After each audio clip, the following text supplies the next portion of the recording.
we would start. Okay.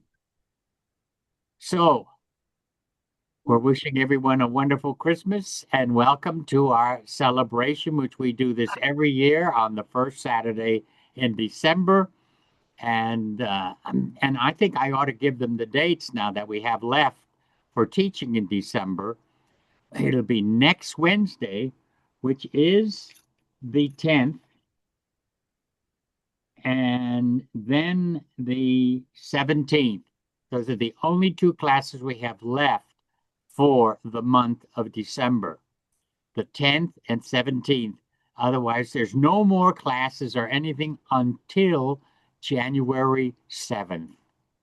Did everyone get that down? January 7th, we start again on Wednesday nights and we go every Wednesday night. So we'll be looking forward to that again. And I'm going to start something special.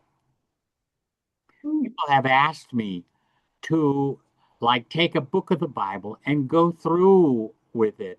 So if you have a special one you want me to go through with, because they said we'd like to know more on the scriptures, and I'd be glad to do that. So if you would let me know what books you'd like or what section you would like for me to open up, just like I did this last two sessions when I was asked to explain Romans and the 13th chapter, because people get confused over that, about God setting up the governments and God doing this with the governments.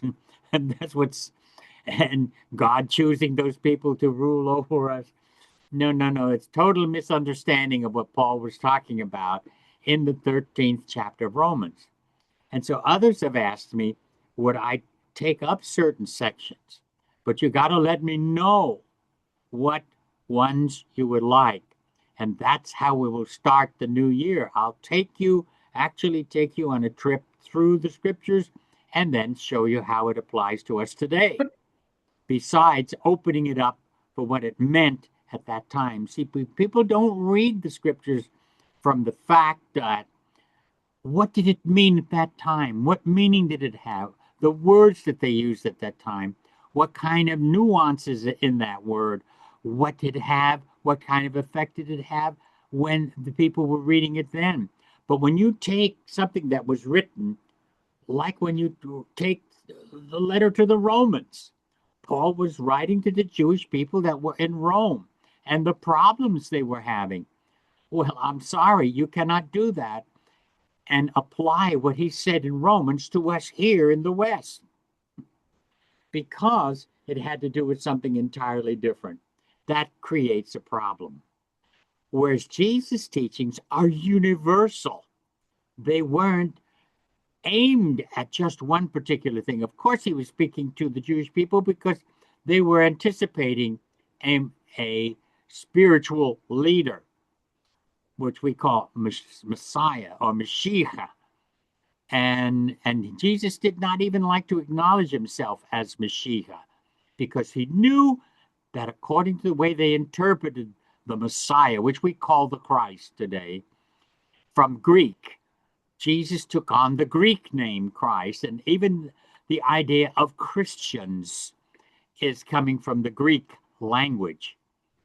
The Greek language is the one that gave us the title Christians. But uh, in the scriptures, it's not, Jesus did not use that at all. Not at all. We're followers of Jesus. That's why I like to use the name Jesus over the term Christ, because under Christ, we have thousands of teachings, all kinds of teachings, all kinds of ritualism, and that's fine. People want them, they can have them. And so that's okay. But that's not what we represent. We represent the original, as close as we can possibly go to Jesus of Nazareth 2,000 years ago. And that's keeping him in his Near Eastern Aramaic setting. When we take him out of that, we change him. Hmm? We miss him completely. And we miss the simplicity of his teachings. Paul is not simple. That is his teachings. Paul is definitely highly academic. And then we made him even more so. All of our churches, all of our theology, everything have made Paul the great academician for Christianity. That's what has happened. But what we represent, the Noohra Foundation, is really what we're celebrating for the month of December. It's the birth of Jesus of Nazareth, who brought the living expression of God and awakened us to that expression in every one of us. That's what it's really about. It's plain and simple. But sometimes that's too simple. People don't want it simple. They want it complicated because then it sounds mysterious, secret, a mystery. And we love mysteries. We just love mysteries. Oh, I know something. I don't know if I should let you know about it. And then people flock to it like, oh, this has got to be something. Oh, yes, this person said it. It's got to be something if it's secret. Jesus told simple parables, gave simple statements, talked about everyday living and the things that we face. That isn't so, up there. It's right down to earth. So this is what we represent. And I think maybe if we could go to the questions, we'll see and you can direct it to any one of us. And I'm sorry, I don't know what has happened to Rebecca. I called Rebecca 10 minutes before the sessions, no answer, nothing. So I don't know what to say. How I am sorry about that, but I hope everything is okay. So we're going to open up now with the questions. All right. Let's see. Can you see the questions too, Hanny? Yeah, we all can see them. Oh, you can all see them? Yeah. Okay. I have to get up closer to it. All right. So the first one I that would came love in. to. Oh, this we've already answered that one. Slow. So slow as I didn't. That slow as I didn't get a notice link. I just used a past one. Well, good. That's Sarah. She's in, and that's what counts. All right. David, Matthew 5:19. All right. And any one of us can jump on it if you want to. Let's see what it is. Whoever therefore tries to weaken even one of the least of these commandments and teaches men so, he shall be called least in the kingdom of heaven. Notice it says least, not put out. Most people think of it as put out, but it's not. Who will be least in the kingdom of heaven because they think there's something, but they've weakened it because Jesus was getting criticized. And therefore, they were saying, oh, he doesn't believe in the Torah. He's trying to change everything that Moses did and all that. And so this is his answer to it. This is Jesus responding to it. But whoever teaches and observes the Torah will be called great in the kingdom of heaven. During my NDE 2019, I found myself communicating with presence in bliss. Yeah, that's common. A place where I comment is that commented to presence? Commented to presence.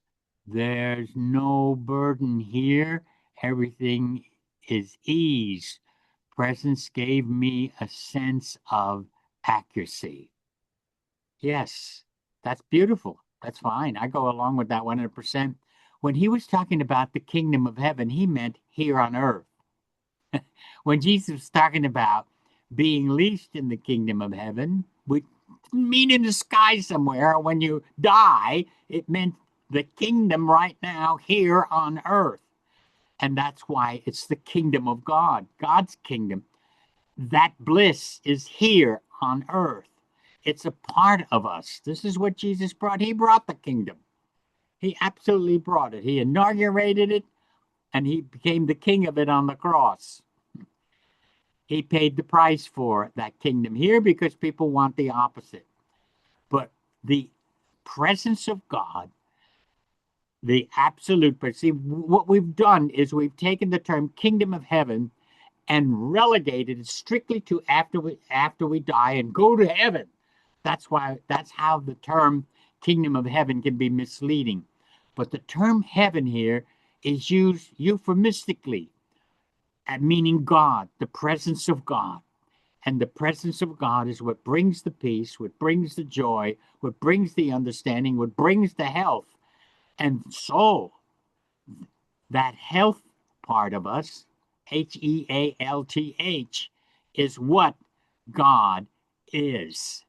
And so, but when you're mentioning having that NDE, yes, you're no longer in the physical form. You are already into that total 100% realm. You see, the problem here is Dr. Lambda used to make it clear. He says the kingdom of heaven actually occurs in stages, in just two stages, where what he always called it, the kingdom of heaven got to be a mixture of where you have problems, where you straighten out problems, where you have challenges and you straighten out challenges. And then he says the total kingdom of God is what you just mentioned in your NDE, total bliss.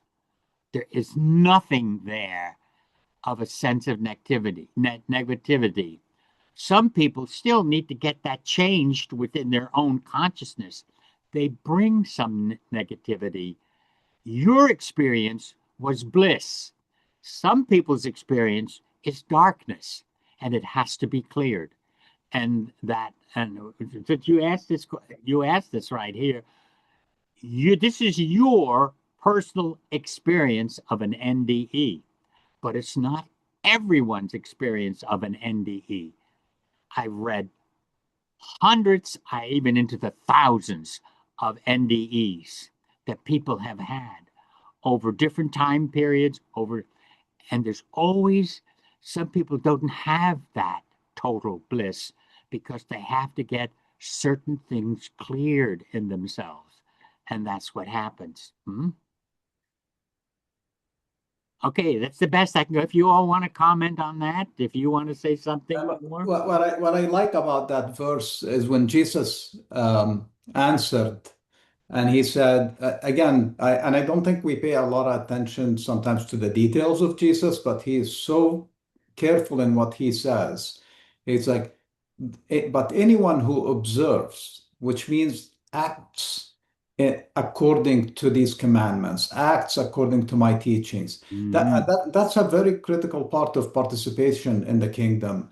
And then teaching it. And teaching it is not necessarily, standing in front of people like we're, sometimes do on Wednesdays and stuff. Teaching it is mainly by living it. So act and live. And that's how you teach. Typically, people learn, your kids in the house, your friends, and so they learn from observing you, not a lot of what we say. We have a lot of great sayings. I get about maybe 100 of them a week on my Facebook feed and my Instagram and so forth. But they're great saying. Now, can I live by them? Can I get them into action? Can I, make my community see that and start doing those great things? That's what's great about Jesus is he was so focused on, not the talking, not the thinking, not the brainy stuff, live it. And he was talking to simple people, right? He was just Right. talking to very, very simple, uneducated farmers and fishermen, some soldiers who were not heavily educated, but he got to their heart and he opened their heart, and then they started bringing this kingdom into existence. And he was in bliss when he was with his, maybe most of the time or sometime when he was with his disciples and apostles, but they also challenged him because their thinking was still evolving. And that's one thing that we see through, Jesus's ministry is that evolution. It's you don't just get into the kingdom. A lot of religion is about right now declare you belong, and then you think that you're going to get that magical moment, and some people do.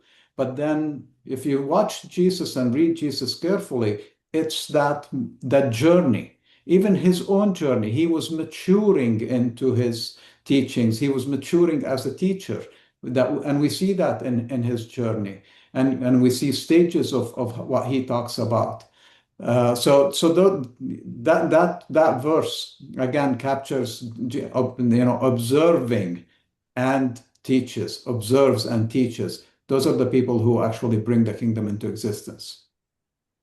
This is why oh, go ahead, Tom. Go ahead. I want you to comment too. Yeah, I was just going to say that, Robbie, one of the most profound things that you share with me over the years is to help understand how Jesus lived and how he was a man who lived with and communed with nature daily in the desert and in where he grew up. And most of his parables are dealing with nature and trees and fishing. And you can imagine being in that environment and experiencing, the breeze of the air as it runs through the trees, or going out fishing and experiencing the ocean waves, or looking up at the stars and seeing the whole Milky Way in the desert. And you are actually experiencing in that moment the kingdom, the natural laws that guide the universe, all these different beautiful ways that God created and is constantly creating.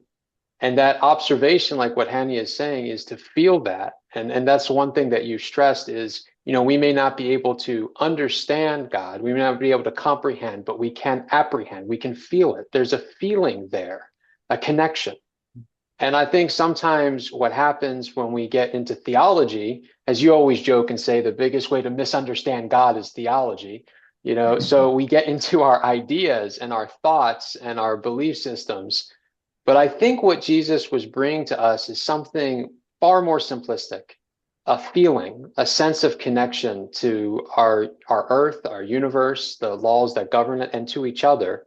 And I think, he lived with that and experienced that daily, and he was bringing us into that to show us that that's in us. It's in our breath, it's in our bodies, it's what's guiding everything in nature and guiding everything in the universe. And we can be a part of that if we choose, by surrendering and letting that be received into us. So I think that kind of practicality is very important to remember. And what the kingdom is something that we actually can experience right here and now. I just thought to say that. Yeah. Very good. Thank you.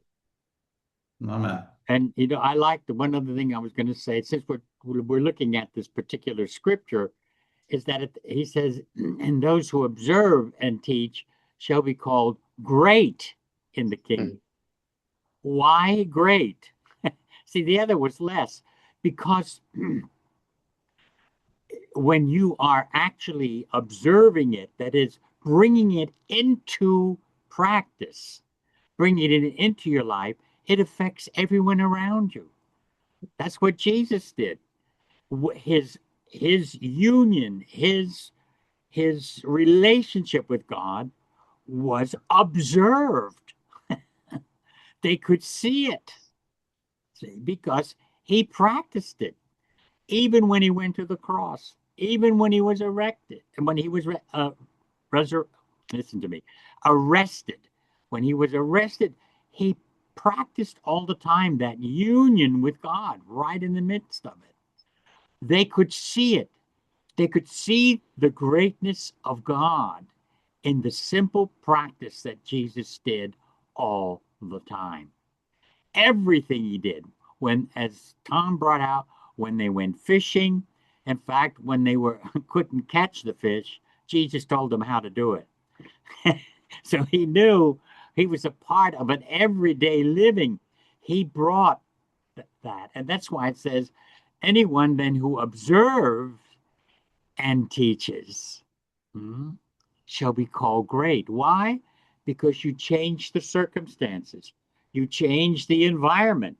You change all of that. Not that you're deliberately trying to change it. You're just doing it because you are observing And when you do that, when you're practicing it, you bring it into an expression and it changes everything. It changes the atmosphere, changes the people see it, and that's what makes it. This is Jesus was very clear, very simple, and I like that very much. Okay, let's go on to the next one. Let's take a look at it, see what it is. In Psalm 9:10, there is a verse about forsaken. I want to find out whether this Aramaic word for forsaken is the same word used for the saying of Jesus on the cross. Oh, okay. What I'll have to do is I'll have to get my Old Testament down. I didn't have my Old Testament Aramaic here. I just have the New Testament. So if you all want to tackle a little bit about, we'll go on to the next one. And while we're going on to the next one, I will get my Old Testament in Aramaic. Let's look at the next one. David. Yeah, I'll do it, Rabbi. Continuing, David's the one who spoke about the previous question. Okay. That in his experience, there were millions, maybe billions of people there to welcome him, and he was told that everyone comes, belongs, and is celebrated here. He felt that he was celebrated, and it was ongoing at this present moment. Um, Matthew 5:19 supports what I experienced. Any comments? I think we went into a lot of detail into that, which is, first, nobody is excluded. I think that's very important. And Jesus was, again, one of his important messages, even the misinterpreted one about or mistranslated about, the rich having a hard time getting into the kingdom, as hard as a thick rope going through a needle, or as most people, learn it as a camel going through a needle. He did not say it's not doable, but he said it was going to be hard because their attachment sometimes keeps them from making that step forward and fully living the kingdom. So you're in the kingdom, like it or not, whether you believe in Jesus or God or not. But ultimately, the role that you play in the kingdom, as he was, and he didn't put a measuring scale. I know that we always want measuring scale. He said the people who perform will be known as great, as the examples, the leaders of that community, and the people who barely participate, they're still there, but they'll be known as least, especially if they try to break the rules and manipulate the rules. And we see that in daily life. We see it with politicians, the clean ones, the ones who are doing the right things. We respect them and love them. The other ones are doing their job, but sometimes they're bending the rules, and we think less of them. So that's the great and least. But so thanks for sharing. Did you find your psalm, Rabbi? Yeah, I'm just looking it up now. Go ahead and take the next one. And one of them is it possible to plan a visit with Dr. Errico? I would say I'm not sure what you mean exactly, but if you reach out if you're local in the area, sometimes Dr. Errico goes out with some of his friends and the friends of the foundation out to dinner and so forth, lunches. So my best answer is talk to Lynn, explain what you mean by a visit, and or drop it into the Q&A, and we can respond to it. Let me see here. Uh, John 5:28 and 29. Do not be surprised at this, for the hour is coming when all who are in their graves will hear his voice, and they will come out, those who have done good works to the resurrection of life, and those who have done evil works to the resurrection of judgment. Would you please comment on this too? I imagine it is voluminous. Um, so it's I wish we had the original Peshetas.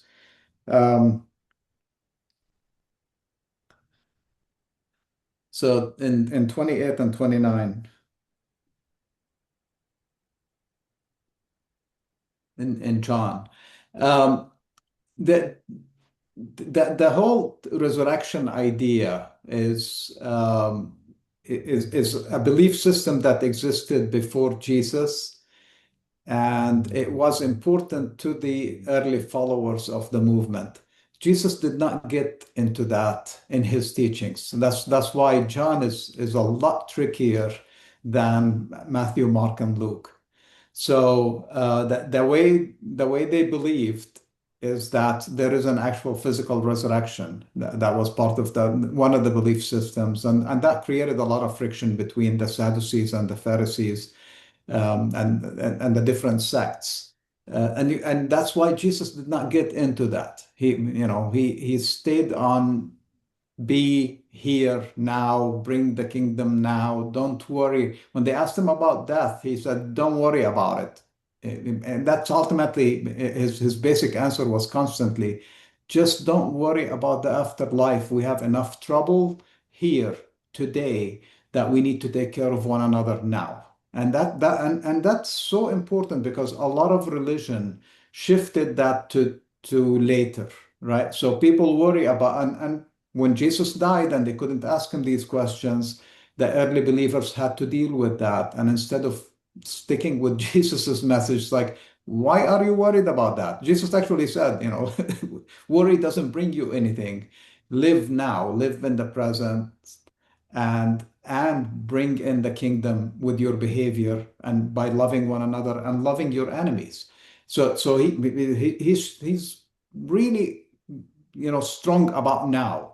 We want to think about what happens later because we constantly get the message that it could be scary, it could be hell, and we want to come back, especially like if you think about people who die in war and die because of governments and bad people doing bad things to them, costing them their lives. We want some kind of sense of equality later, or some punishment, or some reward for losing out on this journey. That's what they're dealing with here. It's not core Jesus. Rabbi, do you want to mention anything about the idea of the resurrection and judgment? Okay. Are we ready? Yes, go. Oh, you're going with the Psalms. Okay. Yeah, I got it. I just Okay. All right. Yeah, I'm going to read it to you, and then you can tell if the word is in there. So what Jesus said is El manashwakten. You hear it? That's Aramaic. Now I'm going to read what it says here in the Psalm. And 10. Mutul la shwakat. Did you hear it? Look. Shwakat. He will not forsake you. Mm-hmm. Not forsaking you. Okay, that's what it says in the Aramaic. It is the same word, shwak. That word shwak also means to forgive too. The verbs in Aramaic are absolutely amazing. How the same identical verb in one setting means one thing, and you put it in another setting, and it means something else. And this is with, if I showed you the word shwak, that's SH, the root is Sheen Beth Kop. Sheen Beth Kop. So, but it's in a verbal form, and it's shwak, and that means it means, but he says the la shwak, not to forsake. Same word. Not to abandon you. But it also means to leave, not to leave you. I won't leave you alone, is what it also implies. I am there with you. See, it is the same word. as in Matthew. Okay, that answers that question. So it's SHB. Well, we use, for the cope, we use a Q instead of a K. We really use a Q because there's two Ks in Aramaic. So to differentiate it with the cope, we use a Q. So it's SHBQ.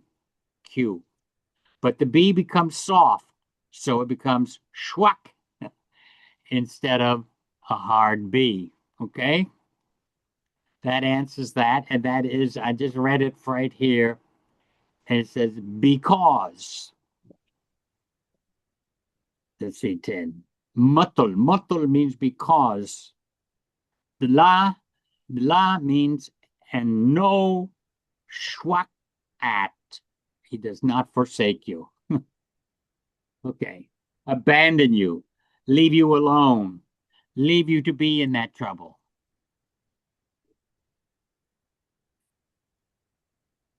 What Jesus was saying, for this you have kept me. You kept me here for this. That's the whole idea. This is the subtle usages of Aramaic verbs. And I have not really gotten into it with any of my students, including the ones that became intermediates, because the verbal system is quite complicated. All right, I think that takes care of that. Where are we now on the questions? Well, I answered the one about the resurrection, which is in John. Okay, let's see, John. With the Peshitta, you answered that one? Yes. 5:28 to 29, chapter 5, verses 28 and 29. Yes. Okay.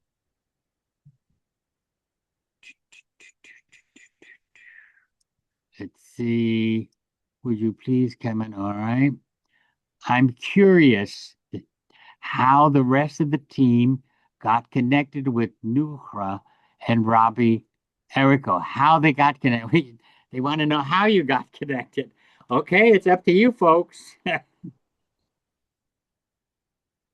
Well, as I mentioned, I met Dr. Errico. I was volunteering at a children's ministry in a church in California, Unity of Tustin, and my wife attended that service when Rocco spoke, and the first service that we had two services, and we usually she attends the first. I volunteer. She grabs me and we go do our weekend stuff. And she came in and she said, "We're not going home today. You are going to stay and we are going to listen to the second service because you have to listen to this guy." So she told me that he spoke about the Bible from the Near Eastern perspective, that he does the Lord Prayer in Aramaic. And so it's like, okay, I usually don't go to the service, but I decided to attend, and then which I did.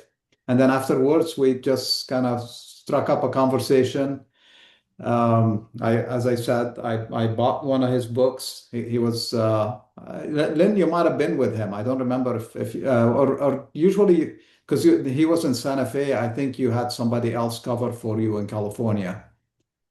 When was this? At Unity of Tustin in '98. I think you were already in New Mexico, and when he spoke, somebody else came in. Definitely. So it wasn't you. I met you later Yeah. when I came to Santa Fe. Right. But yeah, that was the beginning, and then actually making the connection and studying with Dr. Errico happened when I was traveling to Oregon, and one of the ministers there told me, "We're bringing roccoaerrico. You mentioned that you like him and you read his books and stuff like that. We're bringing him up to Oregon to speak over a weekend at Cannon Beach."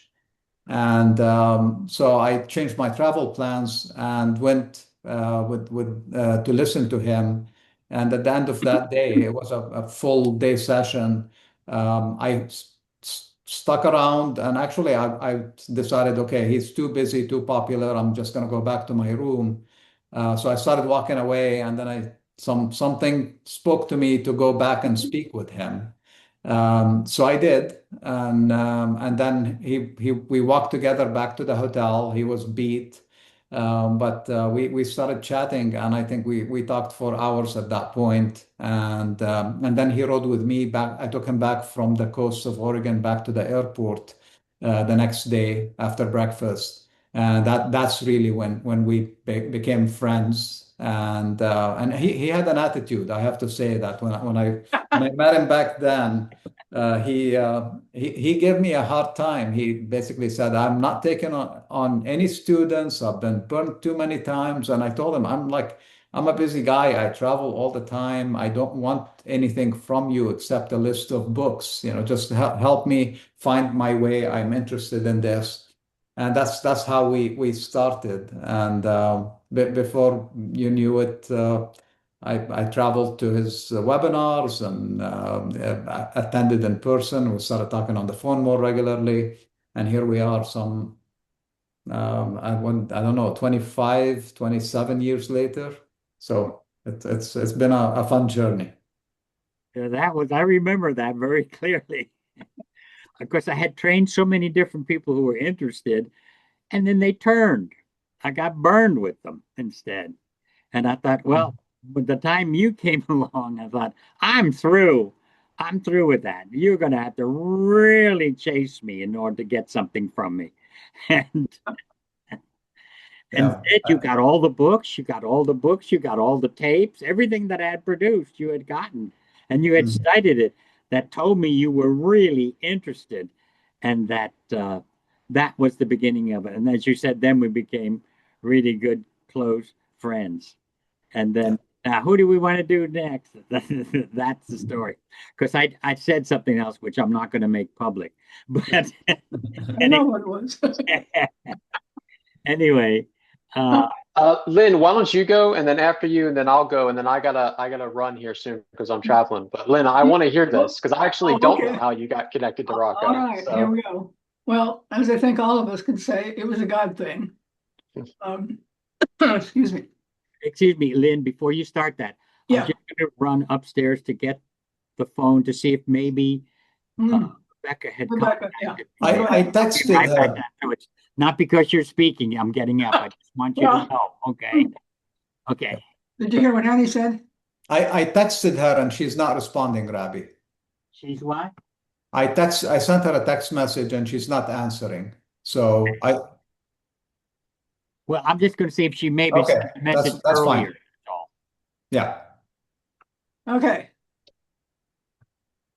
It was, well, as I said, it was 1985. And I had, my church experience was being in the Church of Religious Science for, I don't remember, anyway, for a number of years. And this was in Huntington Beach, California. And it was great. I mean, the experiences I had there were great.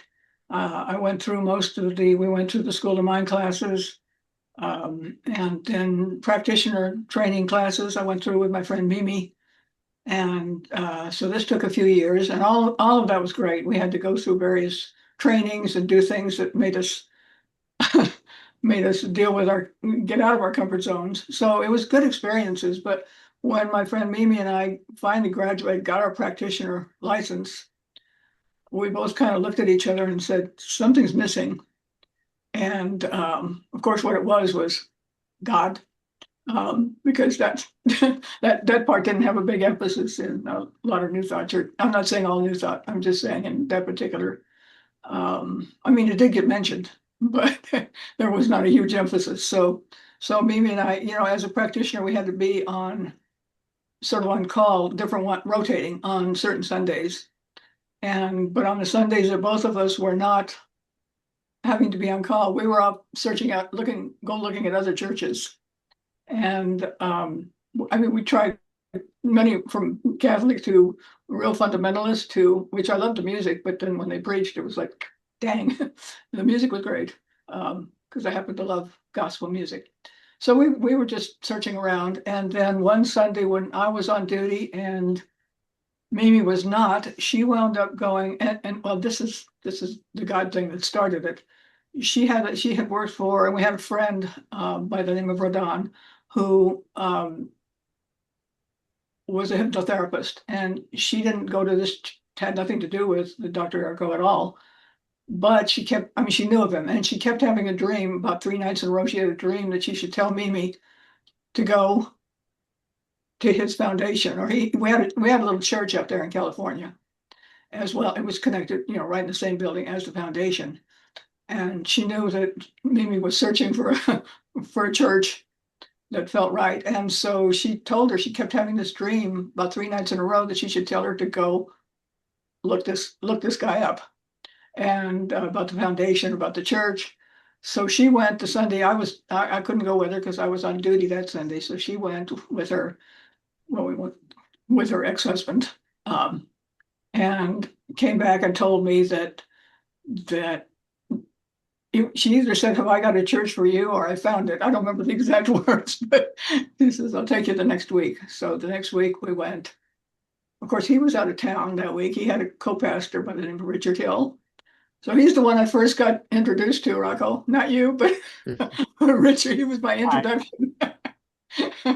So that was an interesting, for anybody who knows Richard, it's always an interesting experience. He's a Gemini, was a Gemini. And I think I spent the first half of his talk wondering what it was all about and what was the big deal. And then the second half going, "Oh, I get it." So I thought, fine, we'll keep coming to next week. He was on duty. So then I got to hear him speak. And he also played the piano. They both sang, and I thought, I don't believe it. Not only do they preach, but they sing too. That was great. Anyway, it was after that I tried, being a Capricorn, I tried very hard to hold on to both things because we don't like to let go of stuff. And so I tried still being a practitioner with religious science and being a part of my new church home and the foundation. And I realized I had to let go. So I resigned there and been with the foundation ever since.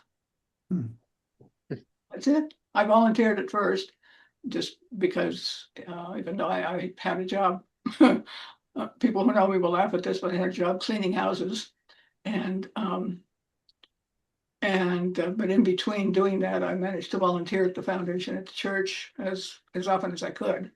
And then eventually, because when one person left or retired, then they hired me. And here we are, 40 years later. Wow. Yep, that's it. That's my story. That's awesome. Yeah, so my family comes from a family of ministers. My grandfather particularly went to seminary, and I grew up, and he was always challenging stuff. He was always causing a trouble one way or another, questioning this, questioning that. And I remember he knew the Greek, the Latin, and the Hebrew, and he would talk to me about certain words and certain meanings of the words. And so I ended up going to school for religious studies and philosophy. And the thing that never made any sense was Christianity. It just, you could, in the academic studies, they talk to you about how things have been translated and manipulated. And it just never sat right. I couldn't quite understand it. You study Buddhism, it's kind of clear. And you study, Hinduism, the texts are there. There's not all this manipulation of these texts over hundreds of years. And I just felt that there has to be something going on. I couldn't quite figure it out, but I've always felt moved by Jesus's teachings, what little I knew of them growing up. And about, I don't know, I guess this was about maybe 10 years ago, I suppose, or maybe 11 years ago, just always doing research. And I came across, I don't know what, I have no idea. It has to be from God. Why? I didn't even have any understanding. I just typed in the Lord's Prayer in the original language. I didn't even type Aramaic because I didn't know anything about Aramaic. And I just came up with this song of the Lord's Prayer in Aramaic. And I listened to it, and I swear, I literally cried. I just bawled like a baby. I don't know what happened. It's just the vibrations, the sounds, it just pierced to the core of my being, to like my bone marrow. And I felt a love and a presence of love that I couldn't run from. And I just listened to it over and over and over again. And I felt whatever this is, I didn't understand the words. Whatever this is, it's real. It's more real than this world. It's more real than anything I have ever experienced.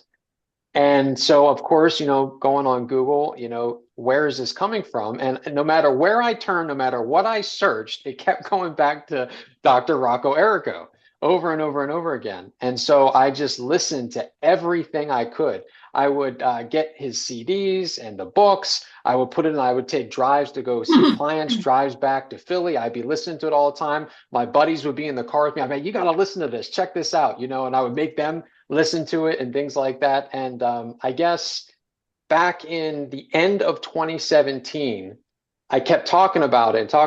And I said, I don't know. I feel like I got to reach out to this individual. He's this teacher. He's amazing.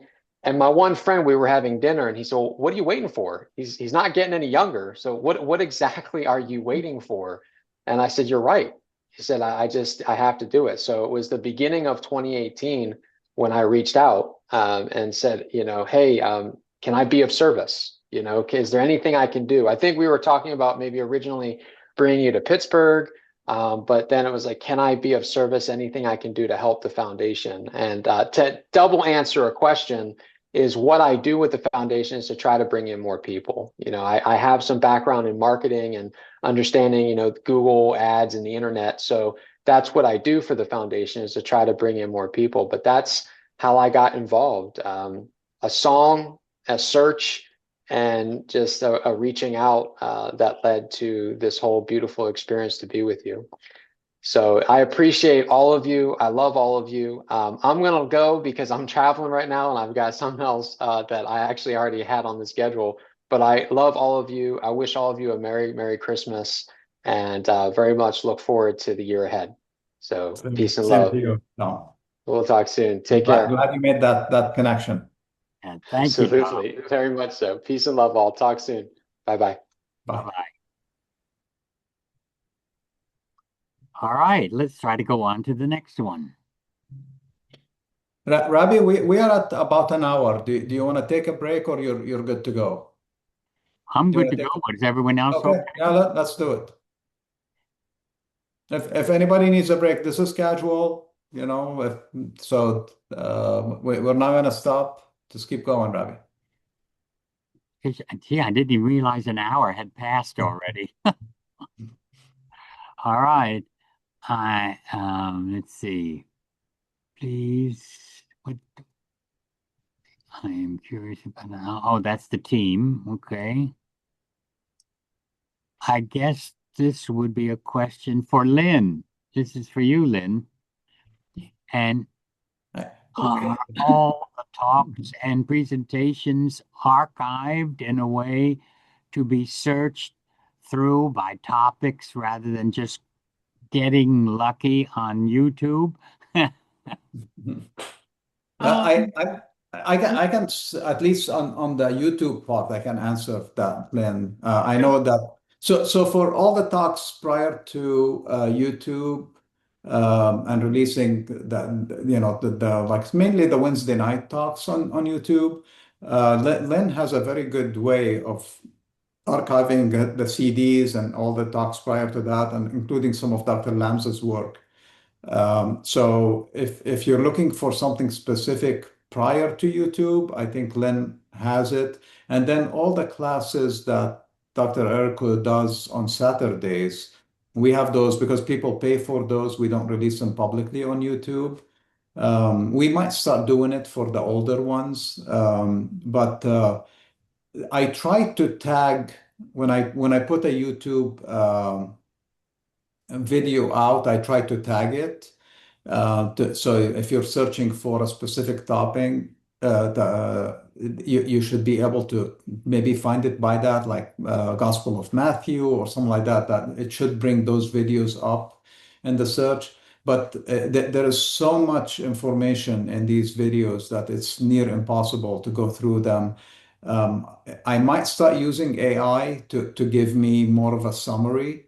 So maybe grouping them that way. And we try to assign them to different topics within YouTube. So there's like Jesus Wednesday, Revelation. So I try to do some of that organization. But we're at least I know in my case and I know in Tom's case, we have basically full-time jobs and lives and so forth. And sometimes it's hard to go to that level of detail. But we'll try, and maybe we'll try from this point on to do a better job. Good question, though. And if you go on our website to where it says store, everything is listed that we have for sale. And there's CDs and DVDs as well as the books. And the CDs particularly are listed by category. So if you're looking for a particular category like Jesus and his teachings, or just the New Testament in general, the Old Testament, miscellaneous, and some DVDs as well, you can search there for things that can be purchased.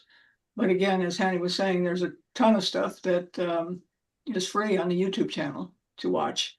And you can, the things that are not in the store, if you want to check with me, as you mentioned about the previous School of Light classes we've done, those can be, I've had people ask me, they didn't register in time, or they registered, but they couldn't make it to the class. Well, we always record those, and anybody who has paid for those classes receives a recording, whether they're there or not.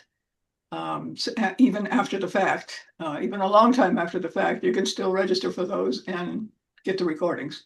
So, feel free to contact me and I can tell you more about that. You can just email or call the foundation. There's Excellent. also something else too, besides that kind of stuff. I've been working on it. I've been writing for the Science of Mind magazine since 1988. That goes way back. But then from the end of 1999, 2000, all the way to 2019, I've taken all those columns that I wrote, one-page columns, and I redid them for a new book, and we're going to categorize it according to subject matter. That's what I'm working on right now, the written material, and I redid it all from 1999 to almost to let's see, about almost 2019 or 2020. I am going to include one that I did in lately, especially on the mystery of the Trinity. I'm going to do that. But it's basically done. We just need to get it out and categorize them and correct them. And that should be out hopefully sometime next year. But it's a lot of work to put them in those different categories. But it's written. All this is the written material, and stuff that I usually didn't put in the commentaries that Dr. Lamza has. I added all new material, so it all those years. That's a good amount of years that will be published, hopefully. Okay, let's go on to the next one. Robbie, I met you in 1999 when you came to speak at a Unity Church in Columbus, Ohio. Oh, yeah. I spoke all over in Ohio, all the different Unity churches. So glad to have you. Who is it, the name? Candy. Candy, is it? Yes. Uh-huh. Okay. I know you aren't a fan of teaching Revelation. Yes, you are correct. But I have to say, going through the Revelation the way you did was so heart and mind opening. I love the idea of going through all the books and the letters. I may be one of the newest members, about 3 or 4 months, but already I have learned to connect to the teachings of Yeshua in such a different light. Oh, good. Thank you, Abe. That's wonderful. All right. Oh, and now Tammy. Hello to all of the staff. Whoops. Uh, and thank you for celebrating the Christmas with all of us. Bless you, everyone, through the holidays. My favorite is Gospel of John, and I do have your commentary, Robbie Lamza and roccoaerrico, and the Gospel of John. That's my vote. Thank you. Blessings. Good. Thank you, Tammy. All right. What what does Tom do for the foundation? Well, he already told us that. Yeah. Yeah, he answered that. Uh-huh. Okay. I'm remembering the traditional Christmas story I heard in the church as a child. I am not already been what I have. If it has not already been shared here, I'd like to hear the Christmas story as understood from our Aramaic lineage and the ongoing metaphysics gift for us today. I'm also reflecting on the story as I share it with my 11-year-old twin grandchildren. Oh, that's wonderful. Oh, yes, there's a lot of difference, a great deal of difference. But you got to remember that some of it they did, it was built on hearsay, some of the story. We have two complete different birth stories, one in Matthew and the other in Luke.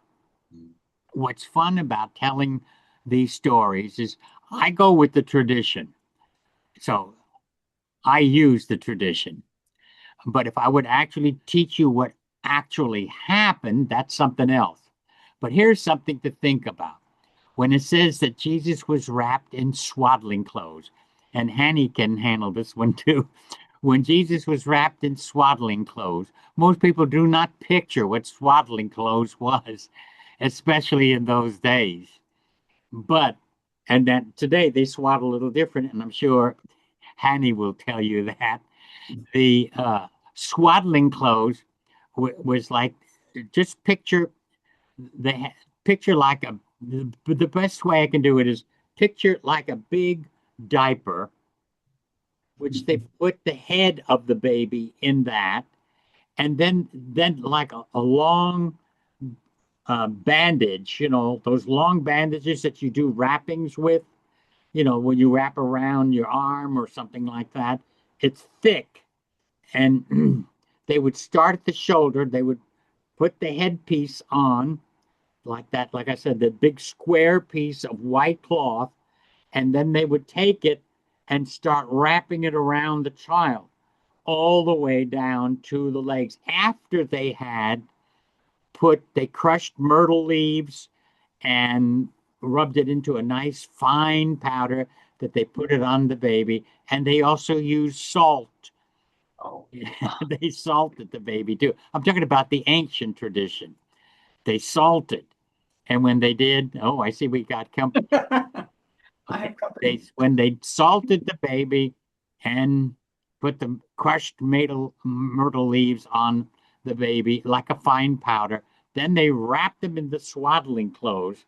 It's so, and all of that has symbolic meaning, which Jesus, being from the ancient Near East in Israel at that time, he would be swaddled. And that would go all the way around down. And they swaddled them for quite a long time. Even after they have walked, they still swaddled them. I know Hanny can tell you a little more about his swaddling experience.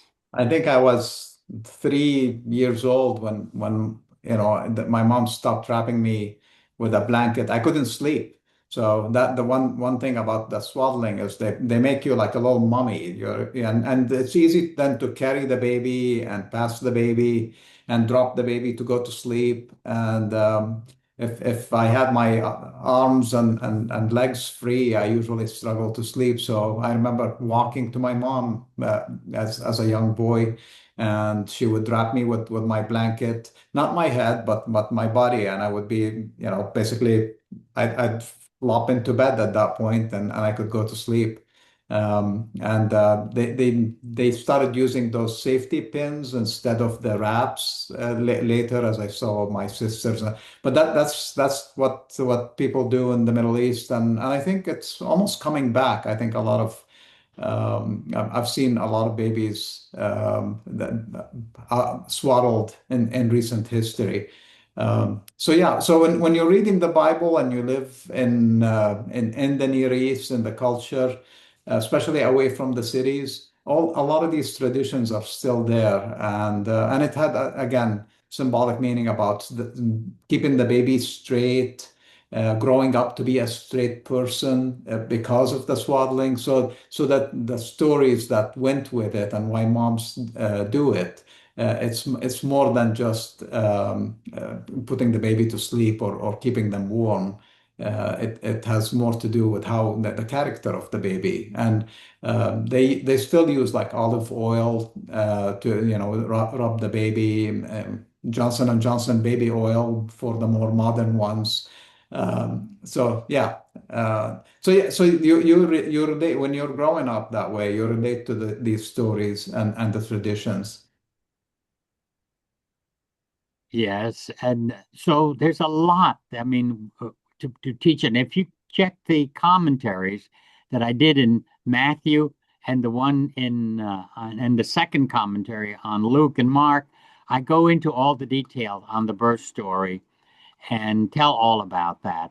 And I don't know if we have a video on that or a CD. Do we have one on the birth story? The Christmas. I don't remember. Yeah, I know we've done different sessions. I know, Rabbi, that I listened to different talks by you talking about the different traditions and how they came to be and where they came from also, like because as you mentioned, it's hearsay. Jesus, yeah, there's agreement, I say, by most scholars that those were added later. Just like any famous person, when the first thing you do, if you saw a good actor today and you went like, oh, I wonder where they came from, because they just pop in 18 years old, 25 years old, sometimes 40 years old. You go like, oh, I want to know more about them now that they're famous. Same story with Jesus. As he became famous, people wanted to know who were his parents, where did he grow up, how did, where did he go to, did he travel? And you have a lot of more traditions even than what's in the Bible. That a lot of people think he went to India or into Egypt, and he was just a Galilean boy that grew up there. Probably went to Jerusalem and went to the temple with his parents. So some of these traditions that were carried, they were also safe to predict or guess, because most of the boys went, or most of the kids went through that experience. We do have a 2 CD album on Jesus' birth and genealogy. Mhm. Oh, good. Well, there is something there, Yeah. right? Yeah, because I know I've done that several times, and Yeah. There might be something else, but there's at least that. Mhm. So okay, I think that would I think that would be nice to tell how the baby Jesus looked like a little mummy, the way it was wrapped. I mean, they did just the way they wrapped the mummies is exactly the way they wrapped the baby, and with that, like you would use gauze on a wound or something. Mhm. Okay. Does the Lambda Bible or any version of the Bible speak about the omnipotence, omnipresent, omniscience of God using that terminology specifically, or did that come much later from New Thought? No, it didn't come from New Thought. It came from Latin. The term omnipresent, omnipotent, and omniscient. These are Latin terms to try to explain God. Jesus did not use those terms ever. He just didn't use it because he was speaking to the common people, and he loved using the term Father. Father, because he was taking, I said this the other night. He's taking the term God and taking God out of the God universe and making him a father, making him a family man. That's what Jesus' image of God. He took him out of the godhood and put him as the Father. And then, of course, later on in 325 AD, we created what we call the Trinity, which it was just Father, Son, and Spirit and nothing else. Jesus didn't see it that way. Jesus saw it as a family. That's what Genesis, the first chapter, and the 26th and 27th verses are teaching us, that we are the offspring of God. And so he kept it in a simple way. God as a loving, caring Father. And Jesus loved addressing God in prayer, and everything he did, he always did it using the term Father. Father was it was common in the Jewish faith in the liturgical prayers to use the term Father for God, but Jesus made it an everyday practice, and not just calling God God, but referring to him as Father. Father. And you notice the way it's even written in the Gospels. Every time he refers to God, it's always as Father, because he was showing that God is one with us and we are God's family. All humanity is God's family. I think that is so beautiful. So these other terms, omnipotent, omniscient, that came in Latin when Christianity moved among people who spoke Latin. These terms came into existence. Omni means everywhere, omnipresent, everywhere present, everywhere power. He used it. The Aramaic uses simpler terms, but that's where it originated. It didn't originate with New Thought. New Thought uses it a lot, but that's not Jesus' approach. Jesus' approach is very human. No potentates, none of this. He made it very close to us, like one of us. Exactly like one of us. And that was his purpose. But these Latin, and I'm not speaking against these terminologies. I'm just telling you, though, showing you the comparison of what Jesus actually did when he used the term Father. He moved God completely out of the God realm and put him right there with us. That was so wonderful about Jesus. So wonderful. And I spoke a few weeks ago, and I shared with the group on Wednesday. I don't know if you're there. How in the difference between East and West ultimately is that in the East, God is everywhere. God is blessing the delivery service from the spice market that I spoke about a few weeks ago. So then when you go to the West, which had the gods in the sky and separated from humanity, and then they tried to get the Eastern God to fit Western thinking, they used this terminology. But for an Easterner, you don't need those terms to know that God is everywhere. God is with you. God is in the food. God is in the store. God is in the banking machine. God is in the car. God is everywhere. And yeah, next time I travel to the UAE, I'll take a picture of the elevator. The inside of the elevator has like 3 or 4 stickers in my parents' building of say the name of God. God blesses you. God is everywhere. So it's like even the stickers that kids put in the elevator are about God. So that and I think just those terms is trying to understand this Eastern God that's everywhere as that Christianity moved into the West, including Judaism. Because Jesus opened up both. He had no religion other than Judaism. But he opened up the God of the Hebrew Bible as well, which there is a lot in the Psalms and everywhere where God is everywhere. God is present everywhere.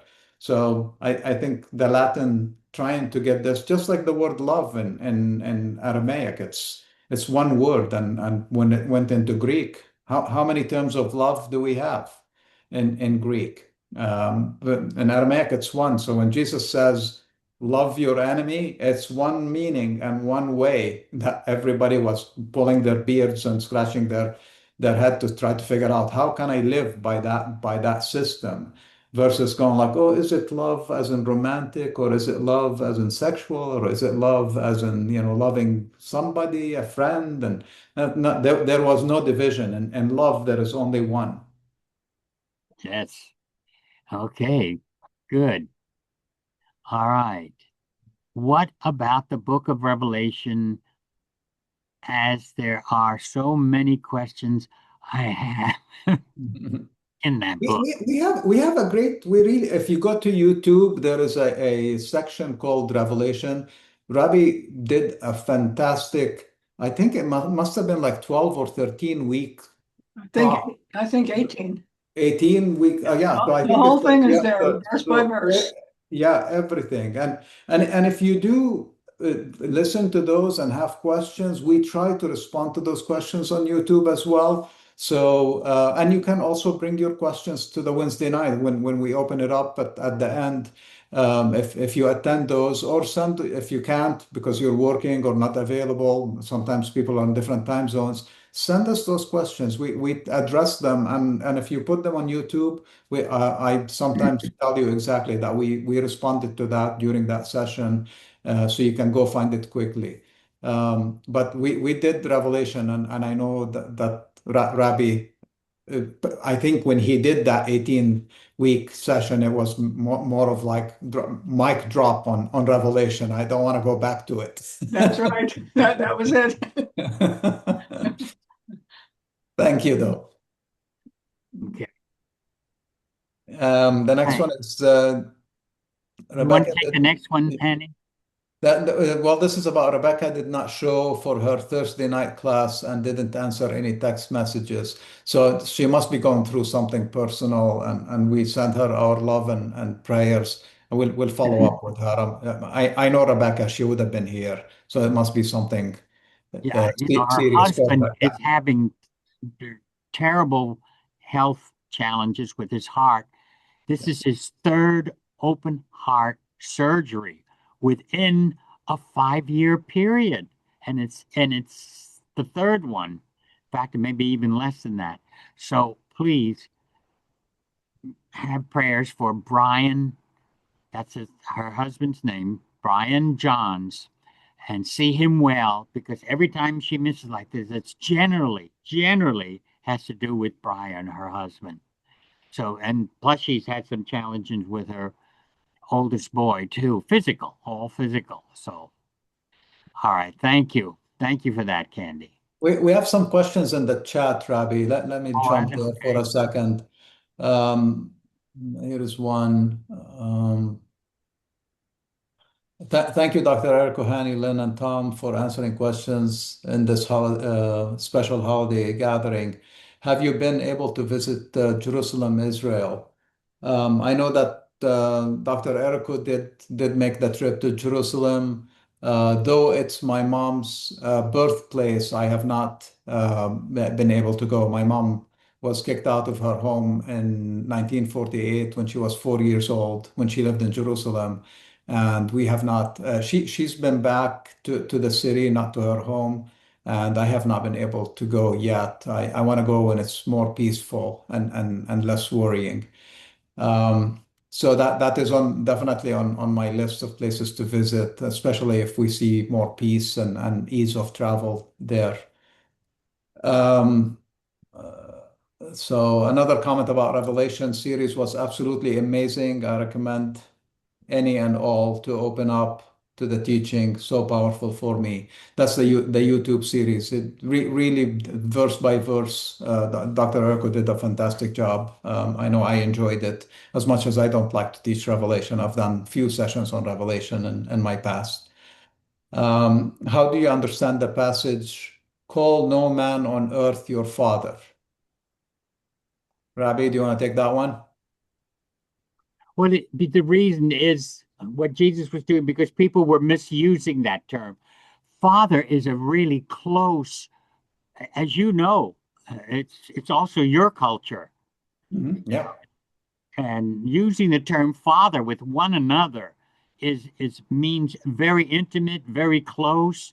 It's a term of endearment and respect and all that. And people were misusing it. And Jesus, don't call anyone father. In other words, cut this out. I mean, why do all Christians still use that term father? People call me father too. Rebecca calls me father. In fact, she calls me the father of fathers, which is the highest thing you can possibly. She said, "Oh, Baba the Babi, father of all fathers." It's just a term of endearment, and it was being misused by people to subtly win you over. And this is what Jesus was after: the misuse of that term, father. Hmm? And it goes into more detail. I have it in the commentaries where I explain it even more, but he wanted it to keep it in the true terminology that it should be used for, and that's why he was using it. People just using it without any sense of true love and respect. They were using it, manipulating it, instead of using it from the heart, which it was meant for. And that's why he used that term, because he wanted to cut down all of that stuff. He was trying to show God is as a father. God is common among us, very common, like a father would be with his children. Again, you have to always think, what was Jesus after? He was changing the image of God from a God to a father. Now you can take the video off. Thank you. Who's saying this? I think Lynn ran some sound bite. Oh, okay. Did you want to go on with that? Yeah, I'm not. So here, have you heard of Dave Bauscher? Oh yeah, I've got it right here. All right. All right. Well, the question is, is Old Aramaic New Testament OANT listed on Bible Hub? One translation, John 10:11, I am the good shepherd, as I am the living God. We believe it. Likely Yahshua said that. The Lamsa Bible is also listed on this site. Please share your perspective on this topic. Okay. And I like what you said. We believe it unlikely, Unlikely, yes. Yeshua said that. Absolutely. Absolutely. Yeah. It's more than unlikely. He would have never have said it. Never. More than unlikely. You see, what happened? Okay. There are two other translations from Aramaic now that are available, and I have them here right in my lap. I just pulled it out from under my desk. One, Reverend David Bauscher. There it is, right here. I've read it all, and yes, some of it is good. Some of the translation he made is really good. But when he got to the word in the Gospel of John, where the verbal system is I am, in Aramaic, when you say I am, just like we do in English, I am so and so, I am this. In modern, in ancient Aramaic, it's enana, I am. I explained this one Wednesday night because God said that to Moses when in Moses' vision and dream in the burning bush, and the angel was speaking in the place of God, and then becomes when Moses asks for the name of God. He says, he used the verb in Hebrew, Ehyeh Asher Ehyeh. I'm talking about Hebrew now. Ehyeh Asher Ehyeh. That's Hebrew. And Ehyeh is the verbal form of I am. But it is in that tense, which is called the imperfect tense. The rules for Aramaic and the rules for Hebrew are the same. And I've studied both those languages. The imperfect tense, I am, can also mean I will be, or I am becoming, or it has many, many meanings in Aramaic and Hebrew. For instance, when it says in the 23rd Psalm, the Lord, this is the imperfect tense, which means it's something that is and is ongoing. That's what it means. Something that is and can be ongoing. When the psalmist says in the 23rd Psalm, the Lord, it's not is my shepherd. In Aramaic, it's not my shepherd. It is the verb form, and it's in the imperfect tense, which means something that is and it will continue. So what it actually should be saying when you translate it, the Lord shepherds me. The Lord shepherds me, and I lack nothing at all. I lack nothing at all. It's very strong in the Aramaic. But it's in that imperfect tense that it is ongoing. Okay. So what David Brauscher does, because Jesus uses the term enana. Enana is a doubling of the pronoun I. Enna, enna. I say I. But when you double the I, you have to drop one of the A's. So we say enana. Instead of enna, I say enana. Enana, I am. So David Brauscher takes it that Jesus was referring to himself as God because he's being influenced by a theological teaching that came way after Jesus. And Jesus was not saying that he was God there. I am the living God there. Absolutely not. He was saying, I am the skilled shepherd. And Nana, I am the skilled. Tahwa. Tahwa means good, skilled. It has all these different meanings. Shepherd. This is what he's saying. I am the skilled guide is another way of translating that, because Jesus had that way of being able to guide people. So he is the skilled or good shepherd. But that's what he was saying, the I am. The I am in me is the skilled shepherd, not I am God. And all throughout the Gospel of John, anytime I am is used, he's saying, and he does it in Matthew too. He's always calling God Yahweh. He uses Jehovah. Jehovah is what he uses. That's not correct. He's letting theology influence his translation from Aramaic. He's not doing it from the language. And this is Lamb's own language. Now, even though it's biblical, today in Aramaic, they don't say I am, they say Anna. Anna. That's how they say I am. Anna. I'm talking about, in other words, if Rebecca was right here and she was right now talking, isn't that how you say I am? Yeah, that's the same way I would say it in Arabic. Yeah. Is it the same in Arabic too? Yep. See, I don't know the Arabic, so. Yeah, it's the same. Same thing. That's all it means is I am, not I am God. I am the living God. It means what is a part of me is the good shepherding, not the Lord.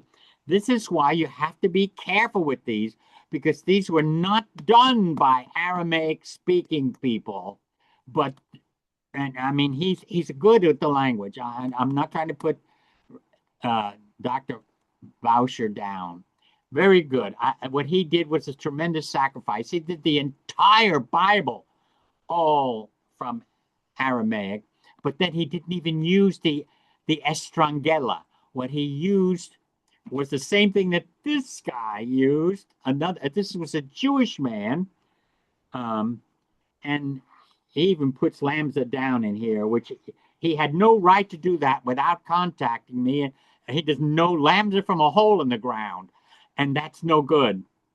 And he translated this one, and I'm looking for his name here. I just put his name right out of my head.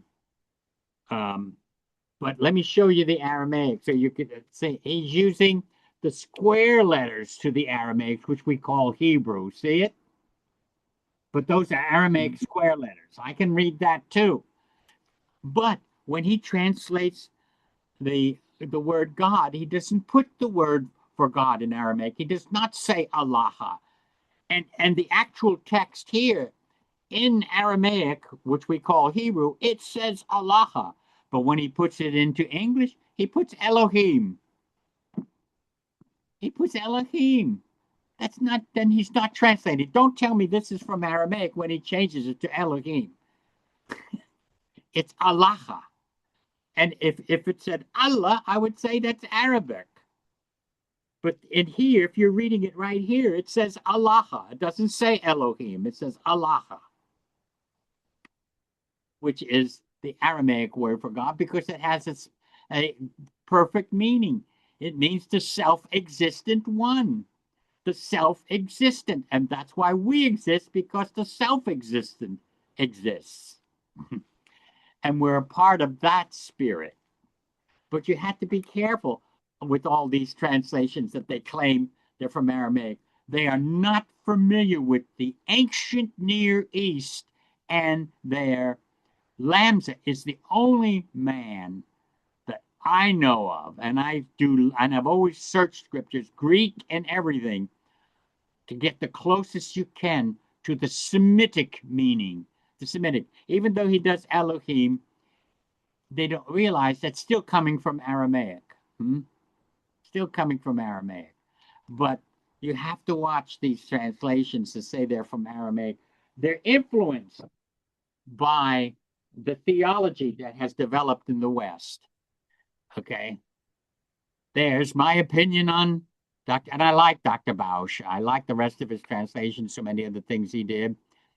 And he's trying to prove that the New Testament was written in Aramaic and not Greek.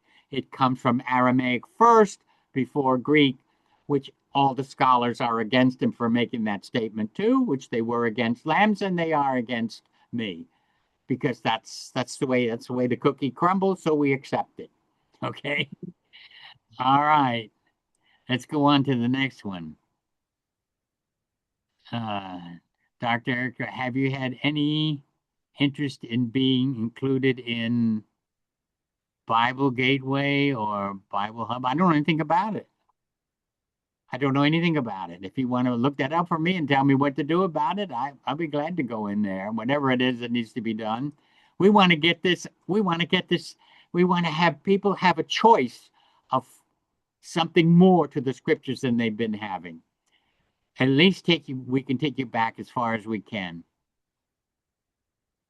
I do the same. Let's see, Tom, I do the same. I told the young lady who was in tech service with iPhone who lives in Georgia about the Noohra and share the correct translation of Jesus on the cross and about what really happened to Lot's wife. So she was able to see Dr. Errico as we were in screen share and got the name. Oh, well, wonderful. Thank you. I think that, there's still more. Yes. Even though I've been studying with you since 2002, I've never heard how all of you first met. Yeah, that's wonderful. Well, this is why we're trying to have a more of an informal gathering where you can just talk to us, asking us any questions, not just biblical, but any of those things are just fine. We wanted it because see, we're not doing it in live in the sense of we are on the computer, online, but when you're there in person, it's a different feeling. And so this is why we try to do this once a year, okay? All right. Were there the three wise men? No. According to the Eastern, there were 12. 12 wise and 12 wise men, not kings. They were not kings. It was a whole caravan that came, and just there were three gifts. The reason why we say three wise men because of the gifts, the three gifts. But according to Eastern custom, and I have the Dr. Lamsa wrote, many others, it was from the religion of Zoroaster. These so-called wise men, they were like astronomers, and we would call them something else. But that's why they were called magi. And I have that in the commentary. I also have it in my book on the message of Matthew. So we call them wise men, but Zoroaster were from the religion of Zoroaster, and that's what that was. And the writer's just trying to show you that Jesus would be mixing with all the religious faiths of the ancient Near East. All right, can you give a little history as to which came first, the Peshitta writings or the Greek writings? Okay, this takes a long time to go into, so I don't want to. In one of my commentaries, I go into a detail on, and even Hanny added to it, showing you how, I don't remember which commentary it is. It's either Romans or Corinth or the Corinthian. Well, I can pull it out right now and tell you. I go into detail on it. Let me get these two out. And showing you how even the Arabs show you that Aramaic came first before Greek. And I go into the history of it. Yeah, I think I pulled the right one out first. Yeah, here it is. This, and let me see how many pages it is. All right, here it is. Here it is. Greek, the language of the New Testament? The question mark, the language of the New Testament, Greek. And I go, Lamsa and I put this together, from 293 all the way to 300 and, let me see, 310. 293, 310. Aramaic, not Greek. Neither Jesus nor his immediate disciples, who were illiterate fishermen, nor the Galilean followers knew or spoke Greek. And I go into detail. An Aramaic translation, not celebrated. I go into showing you that had Aramaic been translated from Greek, they would have celebrated it. And there's no background on it. When it went into the Armenian language, they celebrated. In the Near East, when the Bible was translated, that is the New Testament, went into all these different languages, they celebrated it. There's none for Aramaic. Why? Because it was not translated from Greek. It doesn't even agree many places with the Greek text. That's one thing I like about Dr. Brauscha, is he shows you some of the difference between the Greek and the Aramaic within his translation. That was very good. That I really agree with him on. I just don't agree on what he did with the I am. Okay. Then I go into Jesus movement conceived in the womb of Judaism, Semitic, not Greek. Then I go into the Greeks, explain all about the Greek and how it came in and the hierarchy of the Greek. Then I go into the revision of Scripture, also come from the Greek, and then the internal evidence. And then Greek not interested, the Greeks were not interested in the Semitic languages or religions. I shouldn't say language, let's say religion. Then I go into the ancient Aramaic Eastern text, and then explaining Aramaic words, and then about the Greek converts that came into. All of this is in this commentary, Aramaic light on Romans through 2 Corinthians.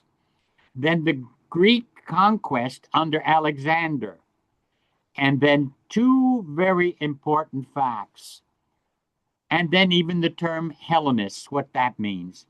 Then Aramaic terminology that was misunderstood, and then that Paul didn't write in Greek, he wrote in Aramaic. Paul, then I have a whole section on Paul wrote in Aramaic. Then this is what Reverend Hanny added in this, excerpts from an Arab historian. He translated it from Arabic, and we put it in, added it to this whole section on Greek, not the language of the New Testament. Excerpt from an Arab historian, all of it there, translated into English, of course. And Hanny did that translation, and we added it in the commentary. And it's only 2 pages. And then the scriptural reference Arameans and not Greeks. All the places where Paul says Greek, in Aramaic it says Arameans. Timotheus, the son of a Jewish convert, but without father and but whose father was an Aramean, not a Greek. Timothy's father was a Aramean. Okay. Thus testifying both to the Jews and to the Arameans about the repentance towards God and faith in our Lord Jesus Christ.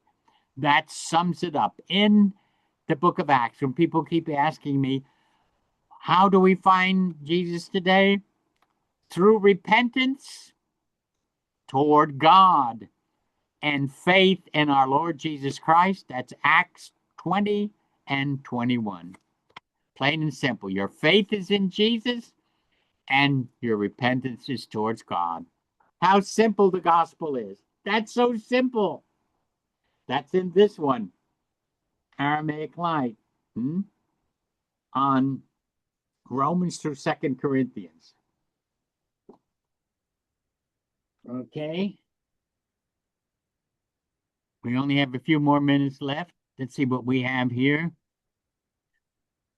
Much from Lambda Doctor can be found at what? I can't. X and ChatGPT. On what? X and ChatGPT, the AI platforms. Okay. I didn't know that myself. Yeah. All right. Let's see. Oh my. Dr. Erica, have you any interest in being... Oh, I already did that one. Thank you. Thank you, Preacher Hanny. I figured there had to be a past teaching from a previous comment. I will, as I did 2 students elsewhere, so I am looking forward to that. Okay, that was for you, Hanny. Yeah. I think it's a revelation. Yep. Oh, here's from Velma. I enjoyed teaching all that I have learned through the Aramaic perspective. The connection with you is one of the greatest blessings in my life. Thank you, thank you, thank you to Robbie, Hanny, and to my goat twin. Oh, that's right. That's right. Both born on December 25th. 25th. Much love always, Velma. Love you, Velma. All right. Merry Christmas and thank you for the session. Ron. Anui. All right. Hebrew. And Robbie Erica, the symbol of the abbreviation of the name of God, which is on the Lambda Bible cover and the blanket behind you. Have you done a Wednesday night on teaching on the backdrop of the symbol, or is it simple enough to do it here today? Yes, I've already done that on a Wednesday night. It's simply the Yah. The scribes used it, introducing holy literature. And when anything had to do with God or holy literature, they drew that symbol. Just the Yah, the Y, and the H. And the three on the top simply represented the triune mystery, which was God the Father was mind. And the second one, which is the Son, S-O-N, which is wisdom. And the third, which is spirit, which is life. So mind, wisdom, and life was the original triune mystery. Okay? And when the scribes used it all the time, that when they use that symbol before a book, that means this has to do with holy matters, has to do with God. Okay? And the one dot simply means the one universal. See, that's what we use instead of omniscient, omnipresent. We use the term universal, the one universal God. Hi, Rob. My question is, have you ever thought about writing a book on John, just like you did with the message of Matthew, an annotated parallel Aramaic English? Oh, that takes a lot of work, let me tell you. I don't know if I can do it anymore. But yes, I have thought about it. And have you ever given any thought to putting more publications on Kindle? I don't know. I've never thought about that. We've never discussed it. We have, yeah, go ahead. I was just going to say probably what you were. We've got a couple on there. We need to get more. Mm-hmm. Okay. And we will. Thank you, Dr. Erica, Hanny, and Lynn. Blessings to you and happy holidays. I think that takes care of it. And it's time to close out. And is there anything more in the chats? Did you check? No, I'm tracking on that.